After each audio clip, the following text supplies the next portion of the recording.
بسم الله الرحمن الرحيم لن ينال الله لحومها ولا دماؤها ولكن يناله التقوى منكم كذلك سخرها لكم لتكبروا الله على ما هداكم وبشر المحسنين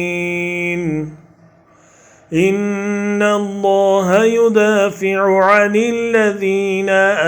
آمنوا إن الله لا يحب كل خوان كفور.